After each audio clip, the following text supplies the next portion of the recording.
بسم اللہ الرحمن الرحیم۔ حضرت ابراہیم علیہ السلام اللہ کے جلیل القدر پیغمبر تھے۔ اللہ تعالیٰ نے آپ کو خلیل اللہ یعنی اپنا دوست قرار دیا۔ آپ کی زندگی توحید، قربانی، صبر اور یقین کامل کی عظیم مثال ہے۔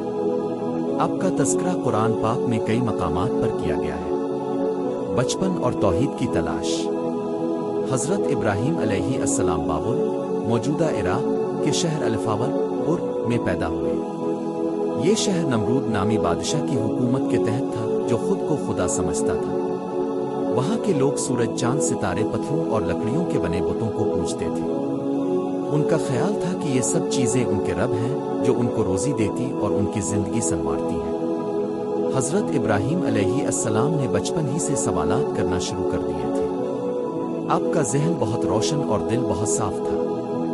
جب آپ نے دیکھا کہ لوگ ایسے بتوں کو سجدہ کرتے ہیں جو نہ سنتے ہیں، نہ بولتے ہیں، نہ نقصان پہنچا سکتے ہیں اور نہ فائدہ، تو آپ کو تعجب ہوا۔ آپ نے سوچا، کیا یہ میرے رب ہو سکتے ہیں؟ کیا میرا رب ایسا ہے جو خود کی حفاظت بھی نہیں کر سکتا؟ ایک رات اپنے آسمان کی طرف دیکھا اور ایک چمکتا ہوا ستارہ دیکھا۔ آپ نے فرمایا، یہ میرا رب ہے۔ لیکن جب وہ ستارہ غروب ہو گیا تو فرمایا، میں غروب ہونے والوں کو رب نہیں مانتا۔ اسی طرح جب چاند نکلا، آپ نے فرمایا، یہ میرا رب ہے۔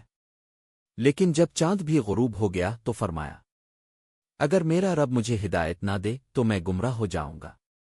پھر جب سورج نکلا اور سب سے روشن تھا، آپ نے فرمایا، یہ میرا رب ہے، یہ سب سے بڑا ہے۔ مگر جب سورج بھی غروب ہو گیا تو آپ نے فرمایا، اے میری قوم، میں ان سب سے بیزار ہوں جنہیں تم اللہ کا شریک بناتے ہو۔ یہ وہ